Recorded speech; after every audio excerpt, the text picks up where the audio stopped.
Heyo, Alcatabra here, Alright. and welcome to what I am dubbing Wispcast for now. It does not have an official name. I am joined here by... Jackie. Good to have you, I'm a Jackie. blogger. Yeah, blogger on Dragon Ball Amino. Yeah, we're both on Amino, we do blogs, and we like Dragon Ball, so that's what we're here to talk about today. Yeah, and what's the topic? The Galactic Patrol Prisoner arc, right? Yes, our topic is on the Galactic Patrol Prisoner arc and other future arcs for Dragon Ball Super and whatnot. So that is what we will start talking about right now. So, first point is the arc itself, the Galactic Patrol Prisoner arc, the good and the bad. What we have so far, like we have 3 or 4 chapters. Is it 3 or 4? All right, I believe we have. I want to say we have 3 chapters in, but I'm going to fact check right quick. All right, but with what we have so far, we have like 3 or 4, and the story is getting interesting. Like, as a recap for anyone who is listening currently, as Jackie gets the information, the Galactic Patrol Prisoner arc has Goku, Vegeta, and Majin Buu now back up in space as they go after a new villain known as the Planet Eater Moro. And during the current fight, Goku and Vegeta have had their energy drained by Moro because he now has his own signature ability where he can take away people's energy and prevent Goku and Vegeta from going Super Saiyan. So far, as we left off, Moro has gotten a lot buffer. He was able to single-handedly take out both Goku and Vegeta, and now he is currently wreaking havoc on Namek as he seeks out their Dragon Balls. So, have you looked that up? How many chapters is that? Yeah, 4. Alright, 4 chapters. Alright. So, on that note, with what we have, what would you say, good or bad? How are your impressions of this arc so far? Honestly, compared to the other arcs in Dragon Ball Super, it's good. Yeah. But honestly, I can't say that's a good thing because, in my honest opinion, the other arcs in Dragon Ball Super, they lack originality and whatnot. So I can't say, well, since this current arc is off to a good start, then that means it's really great. Oh yeah, I agree. But it's good. It's good so far. Like, everything else we've had so far is kind of eh. This one, I'm liking where it's going, although I don't know how to feel so far because it's taken a different approach. Like, usually we get villains built up to, like back with Dragon Ball Z and even Dragon Ball Super, we had our villains built up to. Now, Moro is just up front. He doesn't have like some big army or anything like that. He's just up front, and that could be either good or bad. Like, yeah, he's like a lone wolf. From what I understand, he's been like that ever since he was fighting against the Kaioshin and the Galactic Patrol back like 10 million years prior to the main events of Dragon Ball right now. So like he's been on his own. And honestly, what I would like is for us to get like some backstory on this character. Like, how did he come to be? How did he attain his powers? Was he born with these and whatnot? Because honestly, the thing with these characters that are being newly introduced into Dragon Ball Super, the biggest problem is the fact that we're really not getting backstory.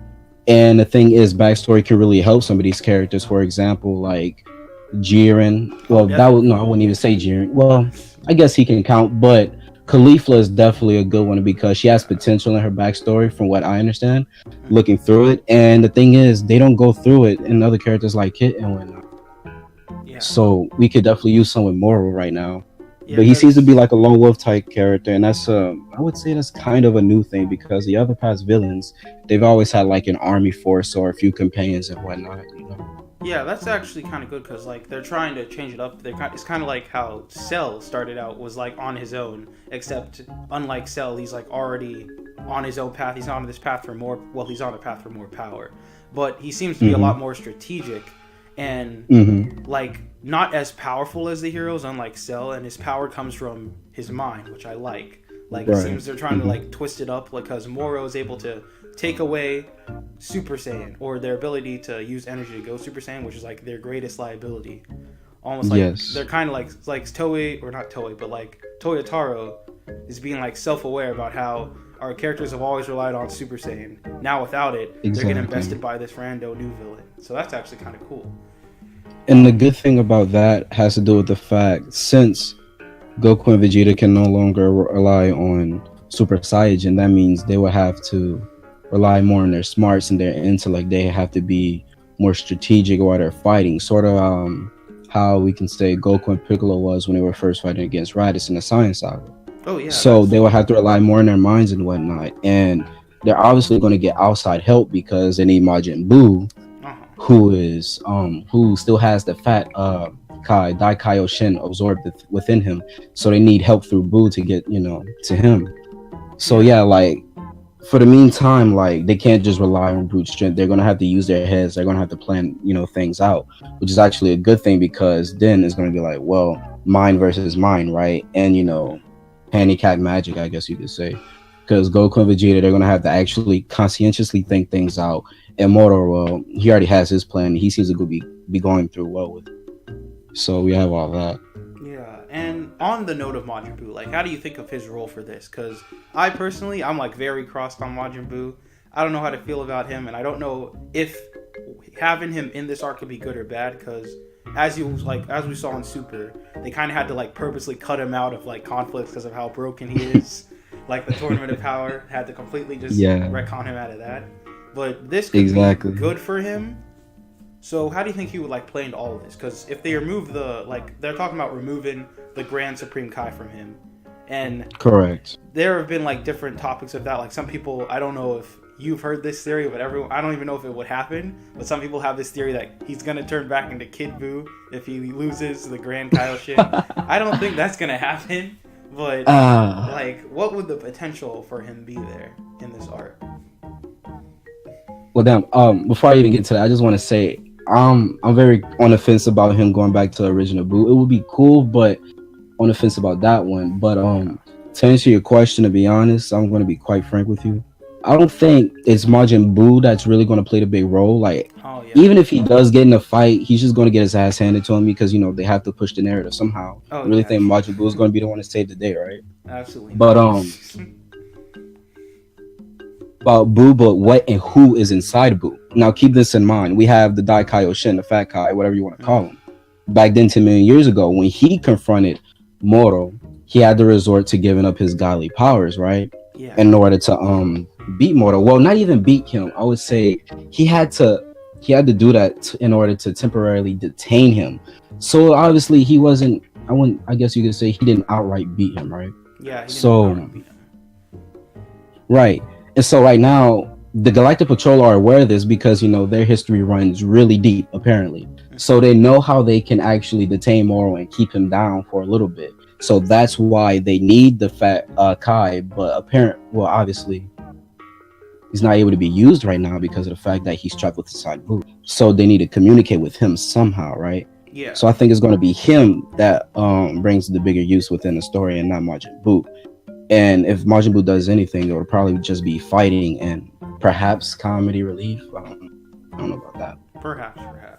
On some side notes, there's like a bunch of fan servicey things everyone wants out of this arc. Like the first one is obviously Ultra Instinct. That has been on everyone's mind ever since it showed up in the Tournament of Power. Would it return in this arc? Because like for me, I don't know. I mean, I think it actually can because it's not like a form. It's like imagine if Goku getting pushed to the brink and instead of having to go Super Saiyan uses Ultra Instinct. It could happen, although I don't know how that would work too much. Like, yeah, honestly, if I have to be honest with you, I don't think that Ultra Instinct will make like a very consistent return. What I mean by that is that it'll happen like 2 or 3 times within an arc, maybe perhaps a few times. And the thing we have to establish anyway is the fact that in the super anime and the super manga and the ways that they achieve this form is very different. You know what I mean? Yeah. In the super anime, apparently Son Goku has to be pushed to his limits to like he's like on the brink of defeat, Yeah. But in the manga, they clarified that this is a technique, this is a mindset type of thing. Like you have to have a clear level head, you have to be very composed and stoic, like you have to be in tune with your own intuition. So the manga is definitely like more in touch with the idea and the concept behind Ultra Instinct. And so with that said, it will definitely be a lot easier for Son Goku to be able to tap into it because, well, he's already done it before and he has some experience with it. And the thing is, Ultra Instinct is not invincible. Like Oh, that's true. Of course, there's Beerus and Whis. So this latest chapter may have confirmed or deconfirmed that they're going to get involved, because you had Beerus like fishing and Whis like saw the fight going on and was like, "Hey Beerus, you want to check this out?" And Beerus is like, "Nah, I don't really care for Namek." So that could go that could go two ways. Like maybe that's just them saying they're not going to be involved in this, or maybe they're saying they're trying to make you think they're not going to be involved with this. Then Beerus will show up. Like a Beerus versus Moro fight. Everybody wants that because Moro's power, we don't know the true scale of it, so we don't know what it would be like to see it compared to Beerus. And if anything, this would be like a good place to maybe show like Beerus, probably not like his full power, but Beerus in action again, because it's been a while since we've had that, and we have to see how his skills are compared to Battle of Gods. Like, right. I think it could happen. But at the same time, I wouldn't hold my hopes up, because, like, I feel like they're trying to tease that, but they don't want to go ahead with it, because that would just be a little too unfair, because Beerus is a full-on God of Destruction. Moro's power seems great, but we don't know if it's God of Destruction tier. So who would I would say, honestly, from what I understand, like you, it could go either way, honestly, I think that, but I'm more inclined to believe that they more than likely won't get involved, right? Yeah. And I say this because of the fact, well, of the point that you made, because it wouldn't be quite that fair. We already understand that Beerus, he's leagues above Son Goku and Vegeta still, right? Yeah. You know, discounting Ultra Instinct and all that shit. But the thing here is that we obviously got that little hint that they probably won't be joining. Beerus, you know, he has to kind of be neutral in times like these, and Whis, he always has to be neutral. And the thing with that also, another reason why I believe that they will not get involved will be because of the fact that Beerus is a lot stronger, right? And what I mean by this is the fact that from what we've seen with Vegeta and Moro was how Vegeta was able to blitz on Moro and get to him before Moro was able to utilize his magic and counter Vegeta. So, you know, this was before Moro did absorb their energy, but I want you to keep in mind that Vegeta was able to overpower Moro, caught him by surprise, actually. Yeah, caught him. And he blitzed him. And he was fast enough to kick Moro in the gut, you know, and take him by surprise, meaning that he did have some strength over him at the time. However, now that Moro has absorbed their energy, he's gotten a hell of a lot stronger. So that will also bring the argument, well, that would bring Beerus and Whis to probably come in and try to settle things. I wouldn't say Whis, but Beerus actually, yeah. Yeah, like maybe he noticed because of the fact that Moro is a lot stronger. Energy. Yeah, he noticed like the spike in energy coming off Moro. Maybe think that might be a little too dangerous. Might go and try to check it out. Exactly. Yeah. It's because of the fact that he absorbed energy from Goku and Vegeta. They're the strongest mortals in Universe 7, aside from Broly, right? So that's a big ass fucking boost. Like, excuse my language, but you know. Yeah, well, you're right. Just pointed that out. Like, for real, you know? Yeah. And so, honestly, I think it'll come down to Goku and Vegeta and perhaps them somehow beating Moro instead of Beerus having to get involved. And if he does get involved, it'll probably be for a short time. Yeah. Or hoping for the contrary, you know. But from what I see with the hints and whatever, and the fact that Beerus can't really get involved with everything, he doesn't even like getting involved with everything. Yeah. He'll probably just stay on the sidelines, and we'll just watch the main characters get down. That's what they always do. Yeah. Before we move on to like the next section, like just remembered I had this in my notes on the Ultra Instinct note. There's this theory going around. I don't even know if I believe this one either. That the Galactic Patrol, the elite patrolman that's leagues above Jocko, I forgot his name, the one who took Mirrors? out Goku. Yeah, there's that theory that he has Ultra Instinct. I do not think that's true, but there's a theory. Well, wait, obviously, seriously? Yeah, I mean, because of his like speedy movements, I don't think he has full-on Ultra Instinct. Absolutely not. But he's hiding something. Like Vegeta is like eyeing on him, like he's hiding some sort of hidden skill. What do you think that could be? Like, is there like a hidden skill? Because I don't think they would have Vegeta focusing on it so much if it's not going to build to anything. Like, I don't know what. Now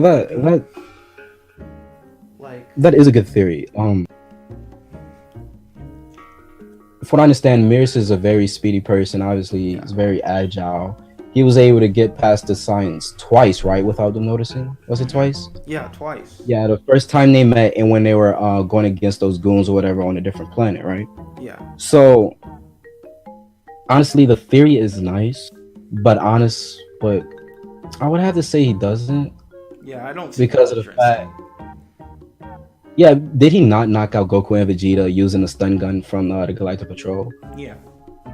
Because if anything, that's telling me that the Galactic Patrol's technology, it's far above anything else. Yeah, that's like way what I more think than where it's going. Frieza's army too, right? Yeah, that's what I think like it's going with that. Like maybe Goku and Vegeta are going to be like surprised to see that they're like, it's either that there are going to be mortals out in the outer rims of the galaxy who have like developed technology that can rival their power despite how much they've trained. So that'll be an interesting development. Yeah, but like, yeah. Also, we have to take into account the fact that the Galactic Patrol has been around for millions of years. So obviously, they've had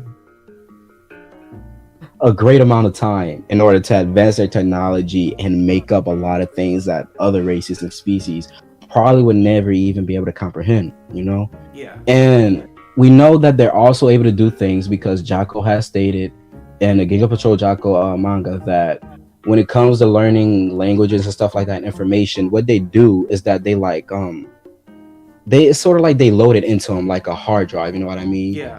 So I guess they just sit there and they wait until all the information they need regarding fighting, languages, historical studies and whatnot, they have to wait until that's all loaded into their brains. So like God knows what they've learned from all the information they've gathered over the years that they can use over other people such as Goku and Vegeta. Like all of that is up for speculation, you know.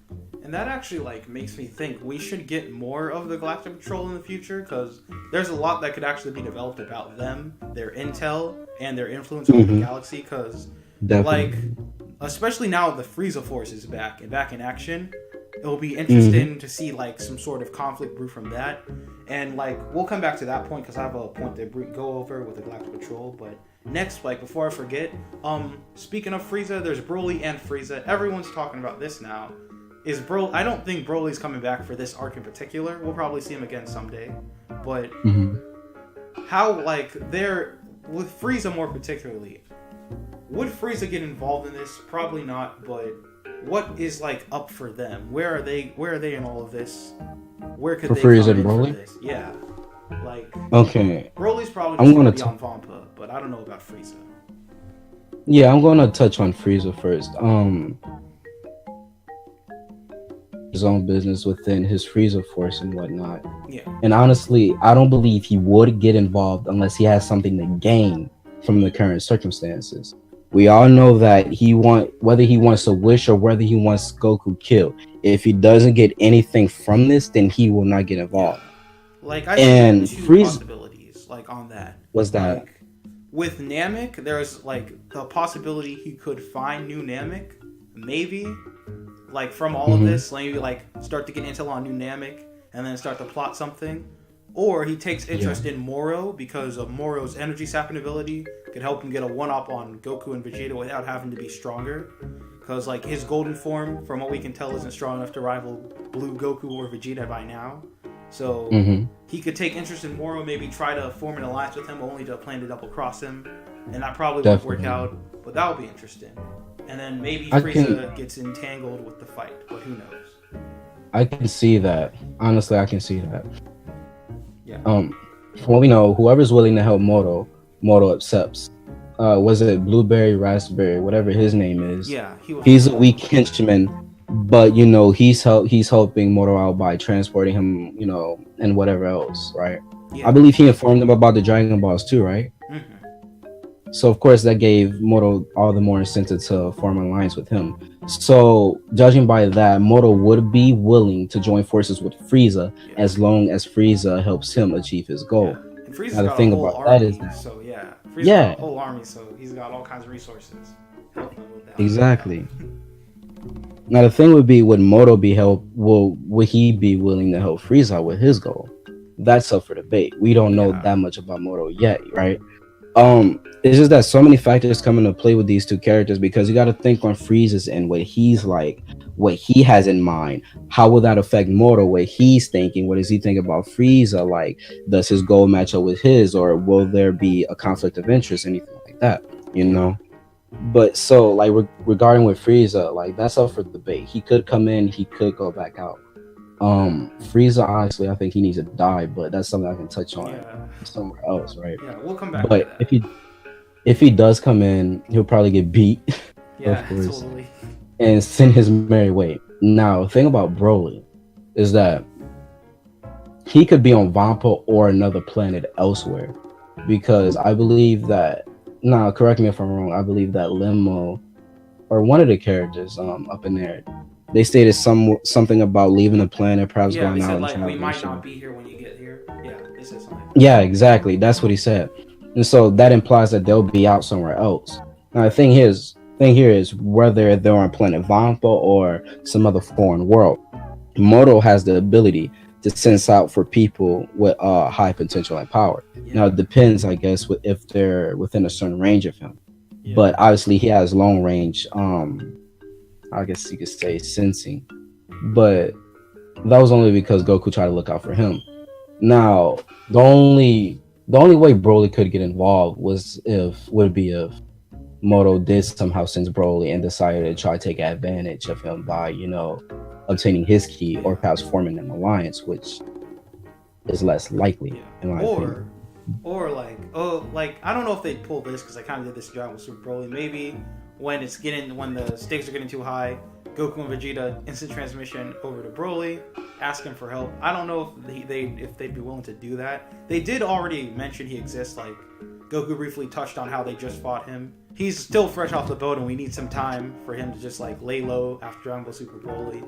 But like if he fought Moro, like maybe it could work because of his just unnatural raw power. Who knows? Right.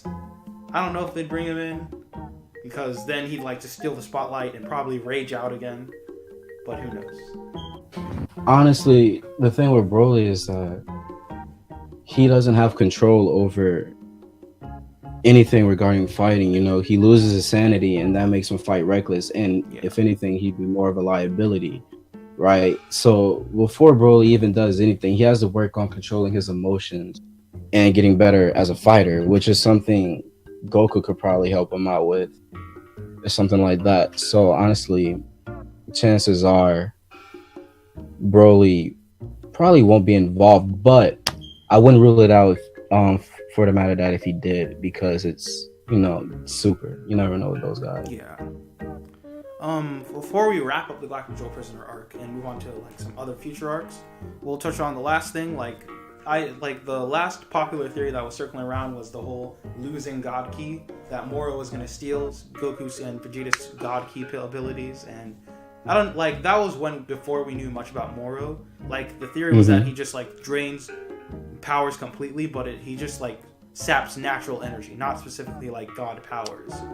Yeah, so, not as if he sapped their energies permanently or something like that. Like he didn't like permanently take Super Saiyan. But who knows? Like, because if he permanently takes God Key, that could be good and bad because it's gonna cause some backlash. Straight up, it's gonna like destroy half the fandom if we lose Super Saiyan God and Blue. You're not lying, but it would be for the best. Yeah, like it would help like limit them power wise. They'd go back to like normal forms. That would be good because then they'd be like Frieza would have an advantage on them. So if he comes back again, then they're gonna have to actually fight strategically, and that'll be good to see. Exactly, and that'll make things far more tense within the story. Yeah. Now, things already aren't as tense right now because of the fact that we know they're going to survive this. Honestly, though, take a shot every time I say honestly, because I say that. But that could happen, and the thing is, I believe that will happen. I wouldn't say it wouldn't as if it's definite, but it's definitely likely because the Galactic Patrol is looking for the Grand Kai. You know what I mean? Yeah.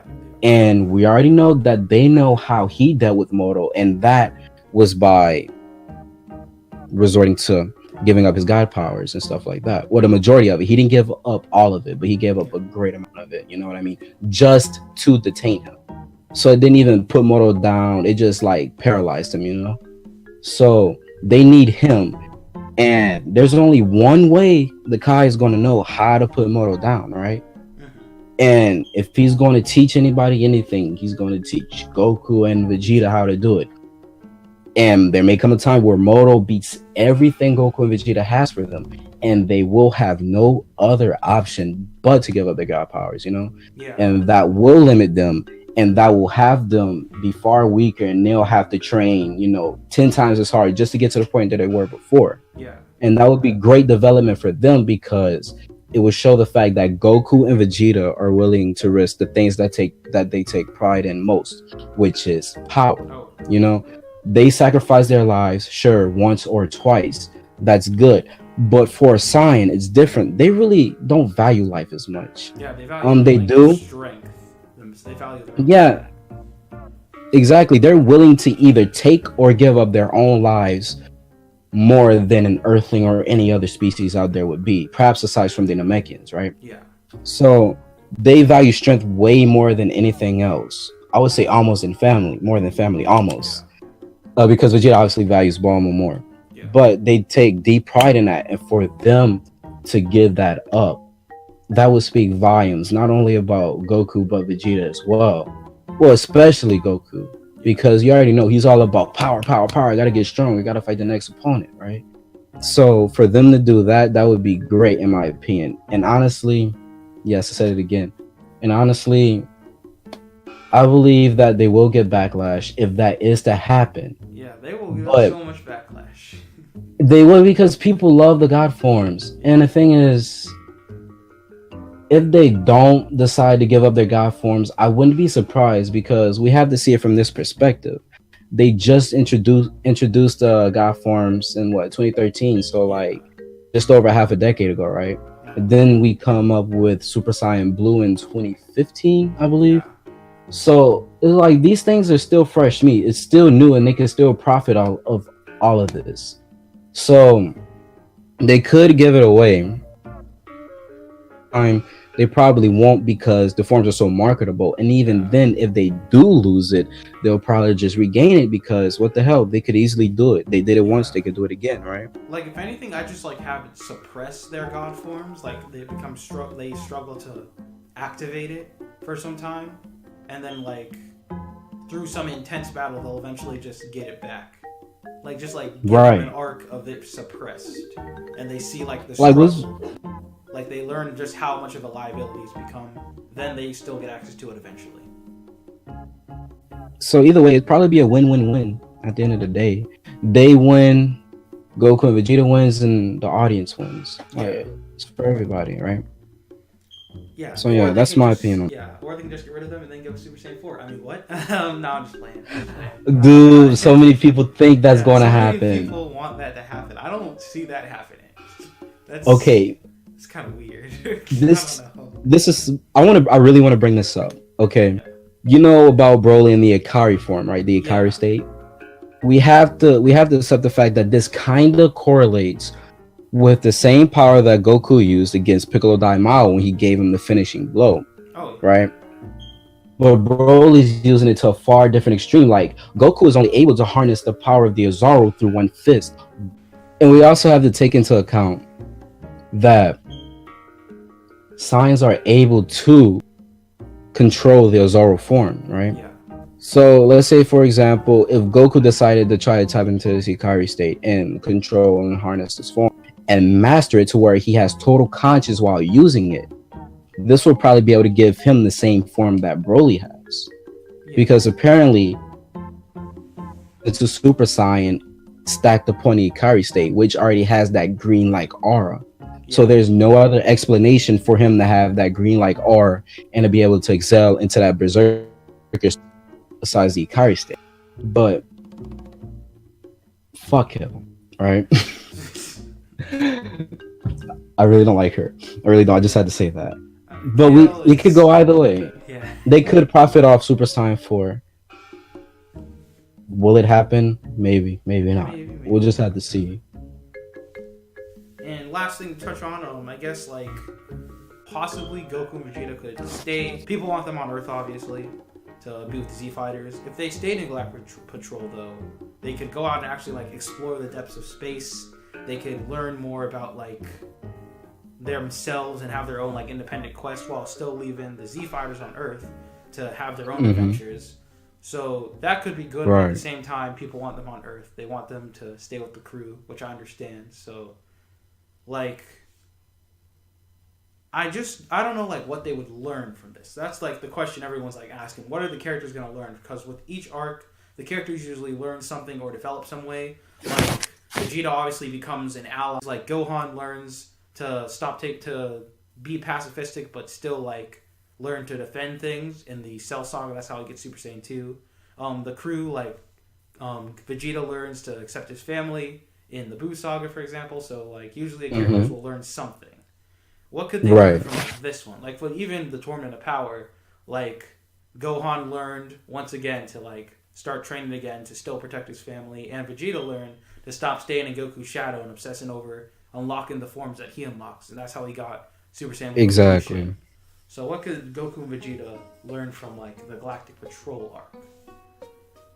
Alright, before I even get into them possibly joining the Galactic Patrol, honestly, what they could learn is to rely more on strategy and mental focus in a fight instead of having to rely on the powers that they've been using for so long, for so many years. Yeah. Now, I don't know if you remember, but before the whole Roshi incident, when he fought Jiren or whatever, before all of that, Roshi outright scolded Goku. He told him, you haven't been using your head as much. You haven't been thinking on the terms of skill.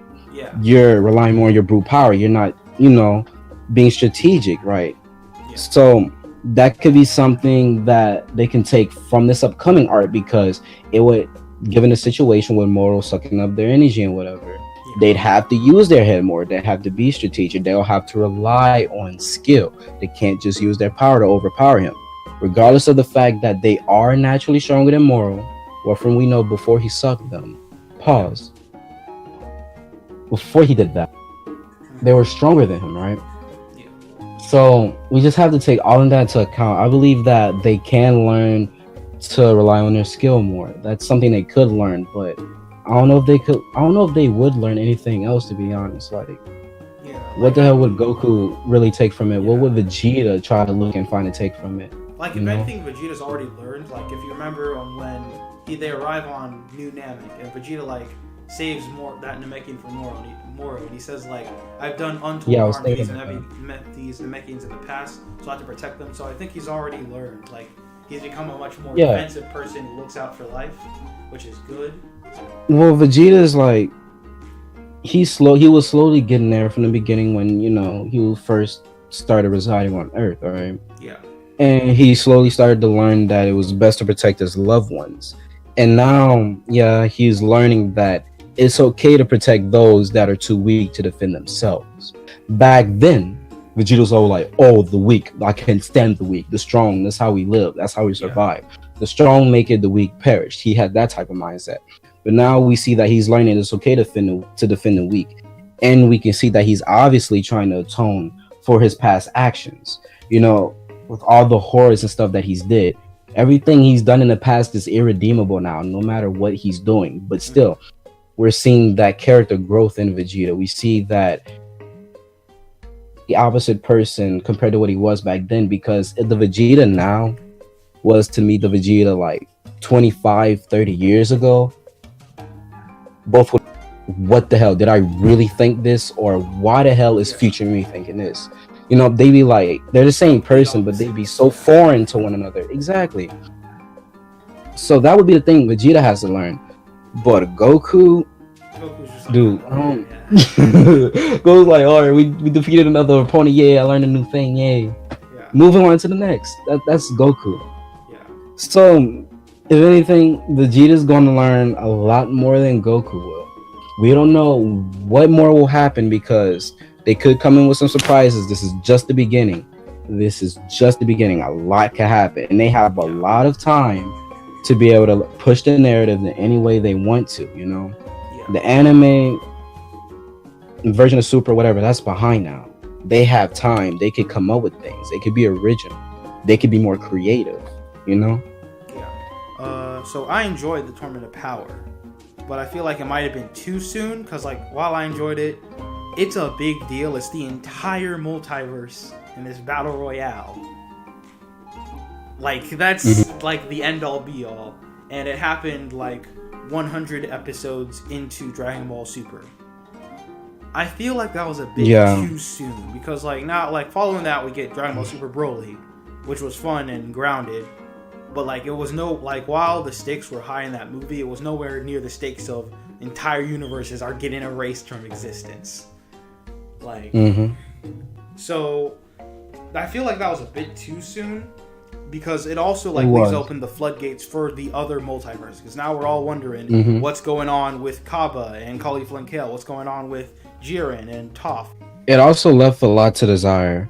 Yeah. Regarding emotion from the audience. Yes, there were some great moments in the Tournament of Power.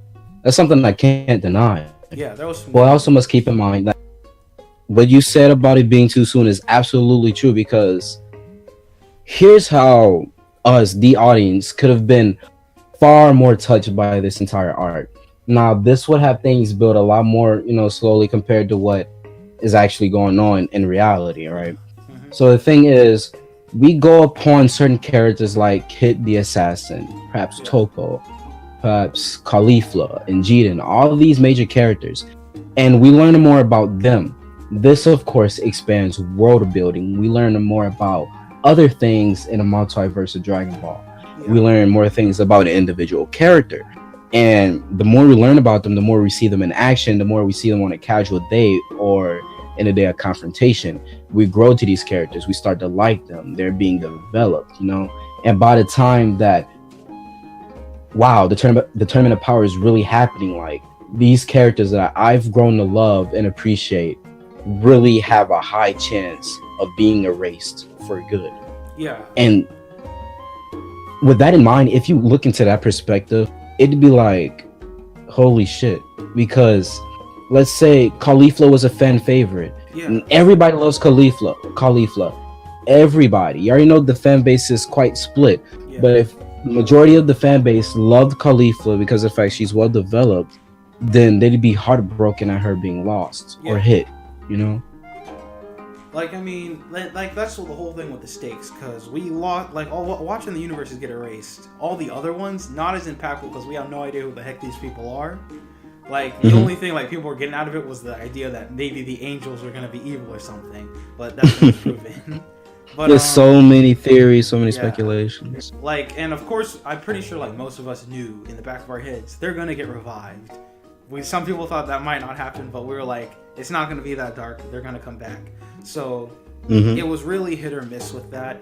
Once again, like if they had saved that for like their end all be all, like the way I see it, making Zeno think of the idea of a Tournament of Power in the Universe 6 vs 7 tourney was good, but it should have stayed on like the back shelf for a long time. Like following something we could have gotten into years later. Like following the Goku Blackhawk and all that, then do Moro, then do Broly, then do whatever, do like a but the thing with the staff, bro, is the fact that they want to reach the audience with the things that they felt in the past. They want to bring on these big fights, the fan service and everything, and they can't really put that in our face on a consistent basis as long as they're trying to focus on other unique characters that are just newly introduced. They won't be able to bring up the amount of fan service and stuff like that. Stuff that may go, I've been thinking about this as an idea since the 1990s, and it's really happening right now. Like, that's the type of stuff that they're heading for. They're not thinking, I would say, pragmatically. They're on an entirely different plane right now, which I can say is not really good. They should, step back, look over things to see how they can improve. How can they make things better, objectively speaking, A little thrill here and there can only go so far. Yeah. Like, I feel like if we had more of this universe-based conflicts beforehand, like maybe have a villain from Universe 6 and then Goku and Vegeta get dragged over there because like Cabba's like, hey, these guys are like really strong, so they can come help us. And then do something like that. Then do something like that for Universe 11 maybe. or other universes, just have other conflicts, maybe not even involving Goku and Vegeta, to develop these characters, then have it all lead up, like make the Tournament of Power their Infinity War, have different side stories that build up to the big Infinity War event. Dude, and that's the thing, it would take so much more effort on their behalf. It's probably not even something they would even consider. Yeah, on the next note, like for future story concepts themselves, like everyone has their own ideas. We'll probably get something unexpected. There's that whole rumor going around that the next arc's going to be quote unquote super fan servicey, whatever that means. Mm-hmm. There's all kinds of potential concepts. They already have like some ideas on the back burner, like Oob, but that probably won't happen for some time. Oob's being set up already. They need to get into that right away though. Yeah. Wouldn't you? I'd say like get into it right away. Like some people are saying, but what about like the time skip after Dragon Ball Z? We all know that's not canon anymore. Like, come on, guys. Mm-hmm. They pretty much retcon that. That's all retcon. But like, yeah, I'd say Oob. Bringing back Broly, exploring other universes. Specifically, like if you want to get into Saiyans, rather than doing like Planet Vegeta, I do Planet Sadala because that has more like potential. Frieza will probably return again, even though I think he should be dead. Like you said, he needs to go. You're right. Yeah, he needs to go. Maybe some spotlight on other Z fighters, but like, truth be told, it doesn't have to be on Goku and Vegeta all the time. It can be on like the other characters. Like everyone wants like maybe Gohan to train Broly or something, or Krillin to get some more spotlight somehow, or Android 17 to be more involved. So that could work. Definitely. And I believe they actually need to like speed the process up in regards to wrapping everything up with Dragon Ball Super, because there's only so many new plot ideas you could come with in between the time before Oob is introduced in Tenkaichi Budokai. You know, they need to get to that when like take their time with this arc because it seems to be unfolding fairly well. Take their time with this arc and then do some things, mix it up here and there, whatever they wish to do, as long as it's good. And after this arc, they skip ahead and they go into Oob, and then they let all their creative juices flow and they come up with various different things they can do. And if they really want to fill the whole of the quote unquote in between, then as you said, they could go on to other characters and, you know, go into the days and lives of them, see what they're all about, you know? And like I guess from the last thing I want to like think of is like from a business perspective, because everyone's talking about how there's like conflict with the anime and how the anime production is done and the manga production. One idea like that's been that I've had is more focus on movies. I don't think this can work as well as I think it will, because like look at Dragon Ball Super Broly. Yeah, that had a big budget, but it did surprisingly well, and it showed that people still do care about Dragon Ball, like to an extent, but not as much as like Super, the ongoing anime. They care about like if a big movie comes out, it's gonna garner some attention. So maybe some focus on like movies and event like things, like OVAs for characters that are like fan favorites, like Hits or Bardock or whatnot. Or maybe, they definitely need to get back to doing that stuff. They definitely do. Like people of all the OVAs that they've done, of all the OVAs that they were done, they were great, weren't they not? Like, so there was something really fun. Or maybe even like for movies, because another idea, Broly works surprisingly well. Possibly they could get to rebooting other characters. Everyone wants Cooler to come back straight up. Everyone wants that like, wouldn't fit. Yeah, I don't know if Cooler would fit though. Like, I mean, someone like Janemba could fit.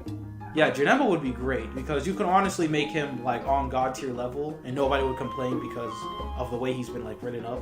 So you he could be of the demon realm or something like that. As I mentioned in one of my past blogs in Dragon Ball Amino, the Makaioshin, one of the biggest wastes in Dragon Ball, still is the fact that they've gone unmentioned. You know, so much potential that they haven't touched upon. More focus should be put on them for the future, I think. Definitely. So I'd say just like more branch off. You don't have to do a full-on anime run. Do like you could either turn Dragon Ball Super or Dragon Ball in general to a seasonal anime, giving you more time for development and animation stuff, or do like OVAs, movies, whatnot. Like branch out, be all fan service. Yeah. Like even with Dragon Ball Heroes, there's no way. Dragon Ball Heroes was off to like a rocky start, but now people are really liking where it's going. So people are into that fan servicey stuff. you could do that and be more creative.